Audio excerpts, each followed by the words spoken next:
너무도 아름답고 젊은 후배님들 안녕하세요. 여러분들만큼이나 아름답고 포근한 오늘 여러분들 행복하십니까?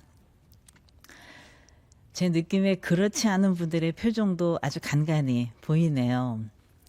아침마다 아무리 깔끔한 하루를 살고자 다짐하고 철저히 준비하며 시작하곤 하지만 예상하지 못하는 일은 늘 우리를 곤란하게 하고 또 이런 당황스러움은 고스란히 스트레스라는 형태로 우리 몸과 마음을 둘러쌉니다.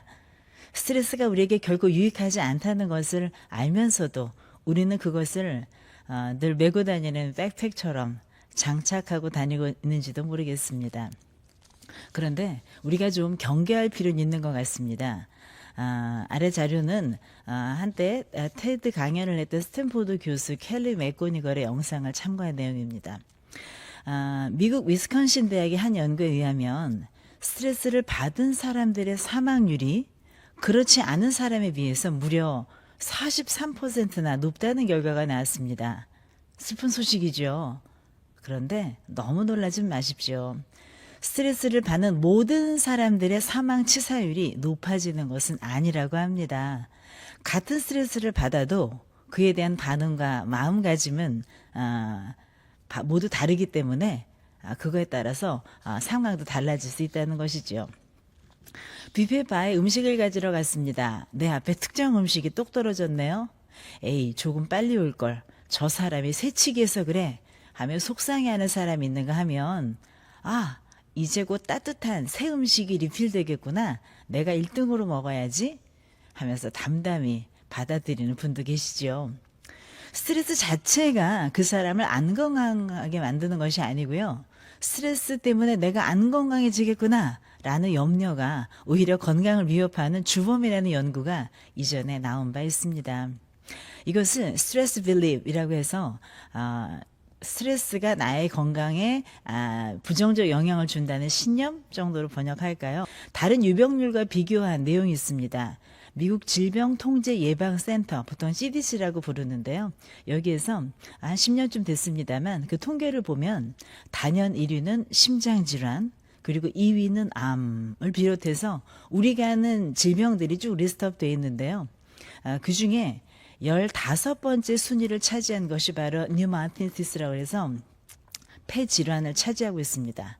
그런데 이게 바로 18,000명 정도를 가리키고 있는데요. 이것을 뛰어넘는 2만 명 정도의 사망을 가리키는 질병이 있습니다. 근데 바로 그 사망 사유가 스트레스 빌립, 즉 스트레스가 건강에 해롭다고 생각하는 믿음이 폐질환을 뛰어넘고 15위의 미국인들의 사망 이유가 된다는 것입니다. 놀랍지 않습니까? 건강 자체가 아니라, 질환 자체가 아니라 질환에 대해서 갖고 있는 부정적 마음 자체가 사망을 유발할 수 있다고 하니 걱정도 되고 또 어떻게 보면 우리에게 주는 의미도 있는 것 같습니다. 자, 그러면 피해갈 수 없다면 친구로 같이 지내야 될 스트레스에 대한 생각을 한번 바꿔볼까요? 오늘 함께 읽으신 빌립보서 본문 말씀은 아무것도 염려하지 말라라는 말로 시작합니다. 즉 어떤 것에서도 스트레스를 받지 말라는 이야기죠. 그것이 가능할까요? 오늘 성서 본문의 이야기에 한번 집중해 보겠습니다. 6절은 이렇게 되어 있습니다. 아무것도 염려하지 말고 모든 일을 오직 기도와 간구로 하고 여러분이 바라는 것을 감사하는 마음으로 하나님께 아뢰십시오. 여러분 지금 대학 캠퍼스를 걸어 다니다 보면 어떤 모습을 자주 볼 수 있습니까? 에어팟을 끼고 스마트폰을 들여다보며 빠르게 걸어가는 학생들, 도서관에서 노트북과 책을 펼쳐놓고 시험 준비에 몰두하는 학생들, 또 카페에서 취업 준비를 위해 자기소개서를 이만큼 쌓아놓고 쓰는 학생들, 하지만 한숨 가득한 얼굴, 우리에게 낯선 풍경이 아닙니다. 혹시 다음과 같은 증상을 경험해 보셨나요? 밤에 걱정스러운 일이 많아서 잠이 안 와서 뒤척이는 불면증, 갑자기 심장이 빨리 뛰고 숨이 가빠지는 공황 발작, 또 집중이 안 되고 머릿속이 복잡해지는 집중력 저하, SNS를 보면서 다른 사람과 자신을 비교하며 느끼는 우울감, 이런 증상들의 공통점이 있는데요. 그것은 바로 마음이 편치 않다는 것입니다. 마음에 평화가 없다는 것이죠. 그럼 우리 어떻게 이런 염려를 내려놓고 이 평화를 얻을 수 있을까요? 오늘 읽으신 4장 6절 말씀에서는 두 가지 방법을 제시하고 있습니다. 그 첫 번째는 바로 기도하는 겁니다. 내 요청을 정리해 보는 겁니다. 모든 일을 오직 기도와 간구로 하고, 기도라고 하면은 우리는 굉장히 기독교적인 교회 안에서만 이루어지는 신앙 행동으로 이해하는데요. 사실 온 세상의 모든 종교는 기도라고 하는 절대자와의 소통 방식을 갖고 있습니다. 내 분명한 신앙의 대상이 있다면 그분과 소통하면 됩니다. 소통이 뭐냐면 여러분 학사 일정 관련돼서 궁금하실 때 학교 관련 부처에 전화하시지요. 그런데 만약에 간단하지 않고 내용이 복잡하다면 어떡합니까? 앱 메모장이나 노션, 투두리스트 등의 정리를 하곤 하지 않습니까? 바로 그런 소통입니다. 우리의 걱정과 고민거리도 그냥 두지 말고 이렇게 정리를 해보는 겁니다. 최근 심리학에는 걱정 노트라는 기법도 있더라고요. 머릿속의 생각을 모두 종이에 쏟아내는 겁니다. 이렇게 하다 보면 둥둥 떠다니던 굉장히 많은 생각들이 쫙 정리가 되면서 아하, 별거 아니었구나 하기도 하고 진짜 중요한 게 무엇인지 시각적으로 드러난다는 것입니다. 기도와 간구는 바로 그런 과정입니다. 내 마음속에 복잡한 생각들, 분류되지 않은 엉망진창 같아 보이는 바로 그 내면의 삶을 하나님이라고 하는 믿을 만한 존재 앞에 정직하게 내어놓는 것입니다. 하나님, 저는 이번 중간 시험이 너무 걱정됩니다. 하나님, 저는 제 미래 진로에 불안감이 있습니다. 하나님, 인간관계에 저는 너무너무 어렵습니다. 이렇게 구체적으로 자신의 문제를 하나님께 말씀드릴 때 우리 마음속에 혼란한 생각들이 많이 정리된다는 것입니다. 저 하나님 잘 모르는데요? 라고 말씀하실 학생분도 있을 것입니다. 하지만 전혀 염려하지 마십시오. 기도는 신념을 향한 기록입니다. 구두로 하는 기록도 있지만 텍스트로 하는 기록이 더 요긴합니다. 그저 복잡한 마음 상황을 가만히 있지 말고요.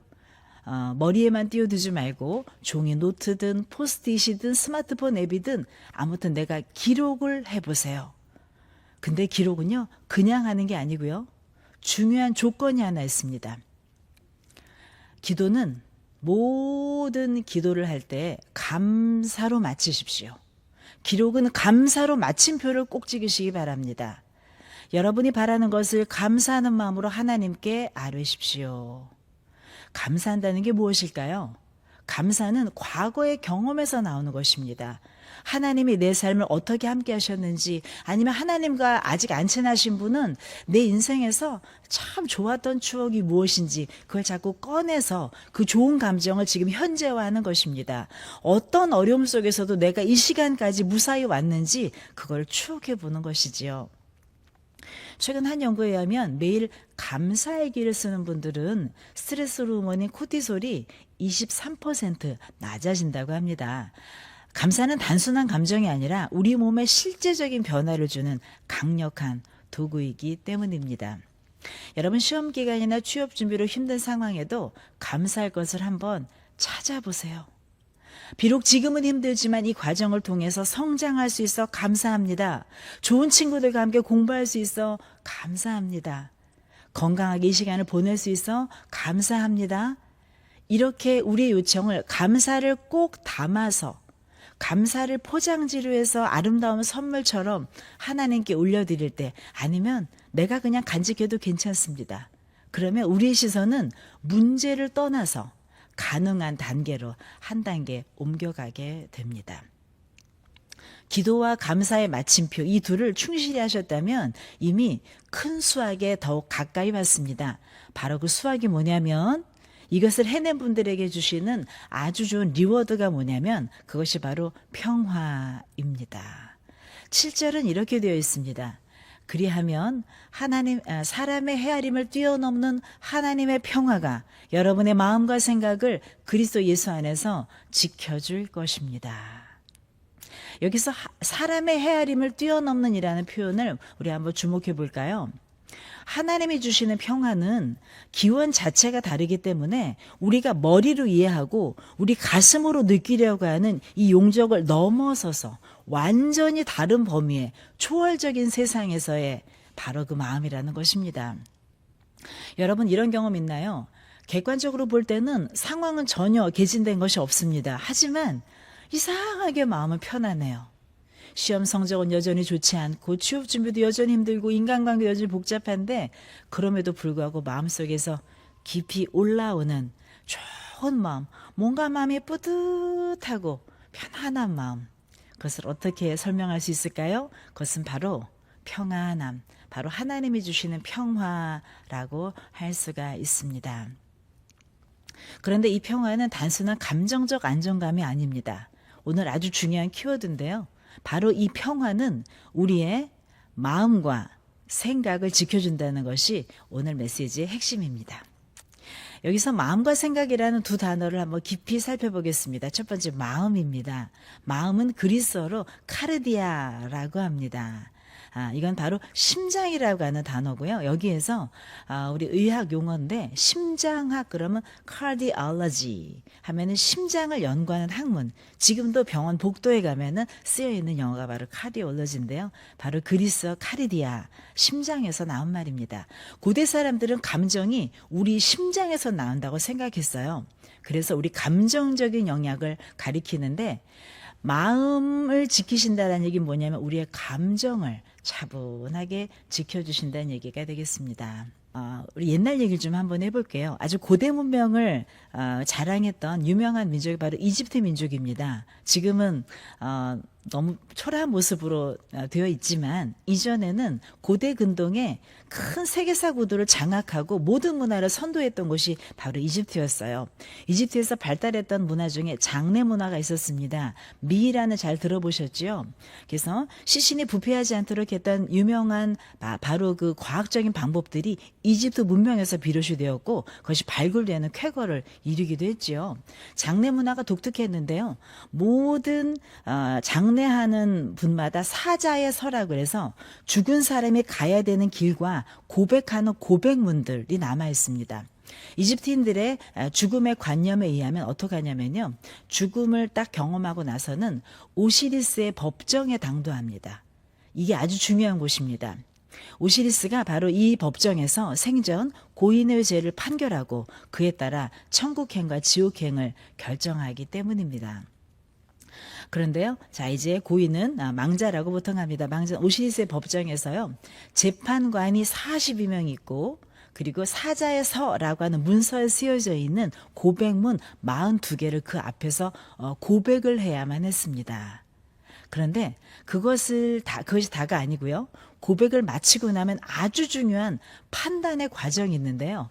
그럼 이 사람을 천국에 보낼 것인가 지옥에 보낼 것인가 그 기준이 뭐냐면 바로 이 사람의 심장을 저울에 재보는 것이었습니다. 카르디아, 이분의 심장을. 그래서요, 미라를 만들 때 미라의 공정을 보면 간단히 설명하면 그 사람이 죽게 되면은요. 시신을 훼손하지 않은 채 이 안에 영혼이 다시 살아난다고 생각해서 이 안에 부패하시는 장기들을 모두 적출을 합니다. 근데 어떻게 하냐면 코를 통해서 모든 장기를 다 그땐 기술이 되게 특별한 기술이 있었어요. 적출하는데 단 하나만 남겨뒀습니다. 그게 바로 심장이었어요. 심장이 왜 중요한지 알겠죠? 오시리스의 법정에서 영혼의 죄를 판단할 때 그 심장이 굉장히 중요한 근거가 되는 것입니다. 저울이 있습니다. 천칭 저울이에요. 저울 한쪽에는 정의 여신인 마트의 깃털을, 다른 한쪽에는 이 고인의 영혼의 심장을 얹습니다. 자, 깃털 너무 가벼운데 심장이 이거보다 가볍긴 쉽지 않겠네요. 기준은 뭐냐면요. 생전에 죄를 많이 지을수록 심장이 무거워진다고 본 겁니다. 깃털하고 재서요. 깃털보다 더 무겁게 심장이 늘어지게 되면은 이 사람은 죽을 죄를 많이 지었구나. 그래서 그 자리에서 이걸 판단하는 죽음의 신에 의해서 그 심장을 먹어치움을 당하게 됩니다. 암무트라고 하는 짐승이 그 심장을 해치우게 되죠. 그렇게 되면 심장이 없어진 이 고인은 영혼이 죽지도 못하고 살지도 못한 채 영원토록 구천을 떠돌았다고 합니다. 자, 심장은 이렇게 그 사람의 생애와 인생 모든 것을 설명할 수 있는 단어고, 우리는 감정이라고 얘기하지만 아주 중요한 우리의 느낌과 그 이모션에 관련된 것들을 바로 마음이라고 표현했습니다. 자, 그리고 생각이라고 하는 것은 그리스어로 노에마라고 합니다. 이는 지성, 사고, 판단, 우리의 지적인 영역을 가리키는 것이지요. 이 두 영역은 서로 밀접하게 연결되어 있기 때문에 현대 뇌과학에서는 이를 증명해주고 있는데요. 감정과 인지는 서로 영향을 주고받는 관계라는 것입니다. 불안한 감정은 사고력을 약화시키고 부정적 생각은 감정 상태를 악화시킨다는, 그래서 마음과 생각을 함께 유지한다는 것이 아주 중요한데, 오늘 빌립보서 말씀은 사실 이 부분을 함께 얘기해 주고 있어요. 하나님의 평화를 우리가 얻게 되면 마음과 생각이라고 하는 두 영역이 모두 지켜진다는 것이죠. 우리 후배님들 캠퍼스 생활하면서 마음이 복잡해서 생긴 어려운 일들 얼마나 많으세요? 마음이 복잡하면 밥도 먹히지 않죠? 감기도 더 오래 가지요? 사람들도 만나기 싫고 살도 빠지지요? 피부도 안 좋아지지요? 감정이 우리를 지배하는 것입니다.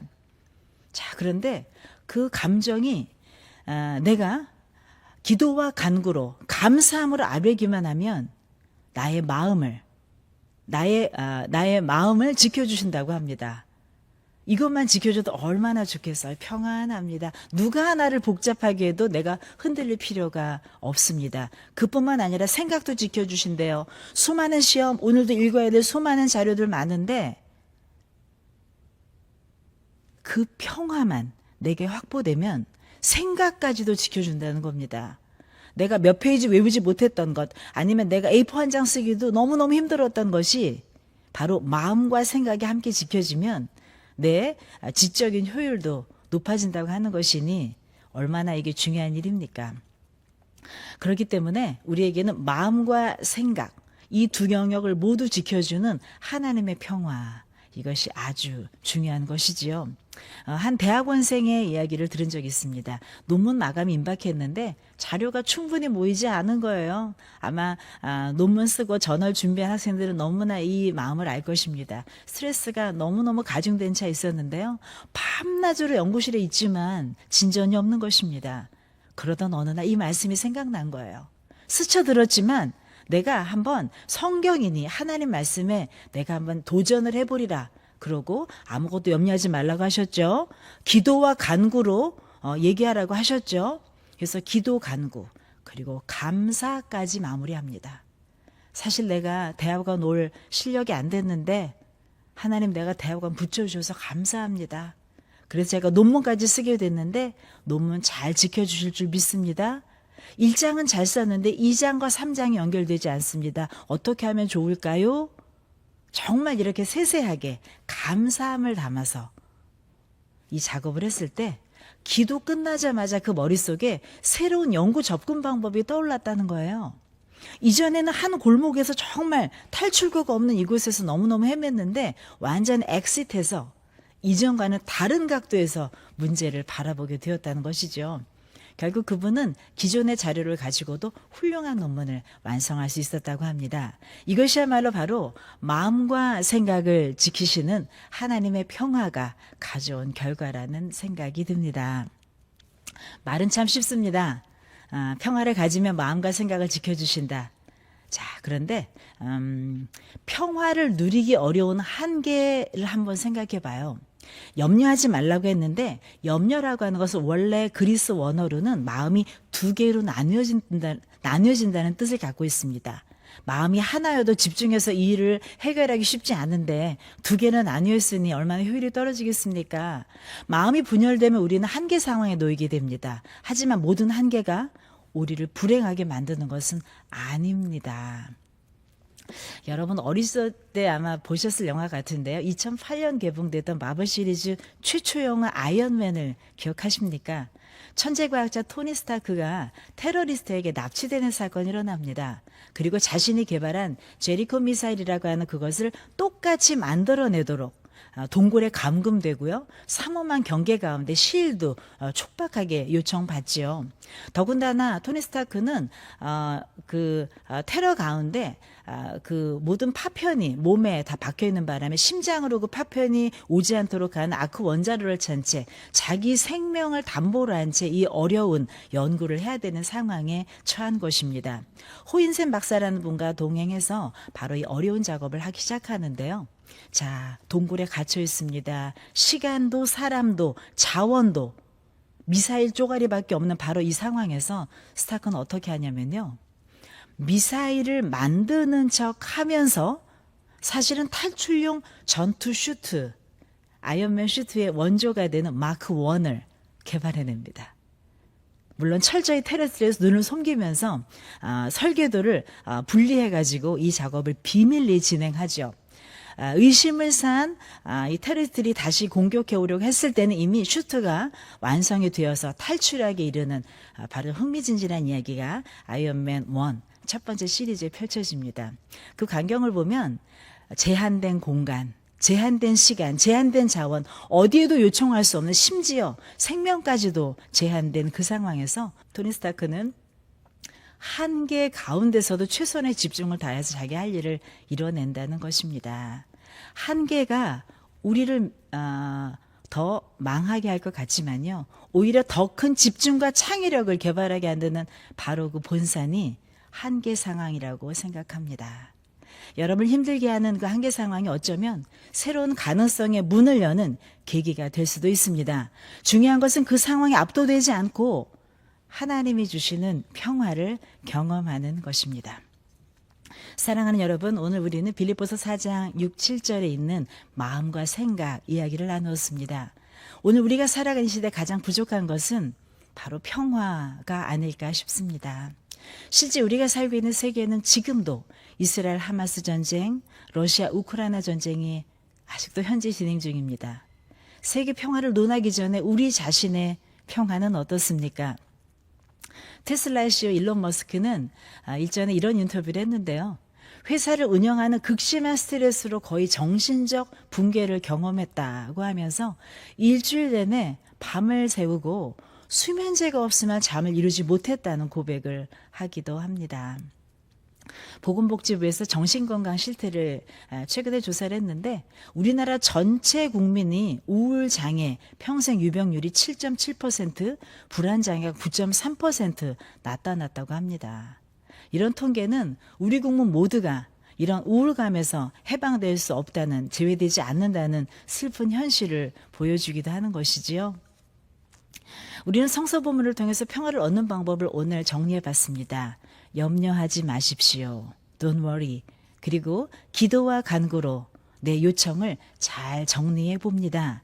믿음이 없으신 분도 그저 메모라도 차분히 해보십시오. 그리고 세 번째, 감사함으로 하나님께 아뢰십시오. 감사를 꼭 마침표로 쓰십시오. 마침표를 쓰지 않는 문장은 완결한 문장이 아니지요. 감사는 지는 것이 아닙니다.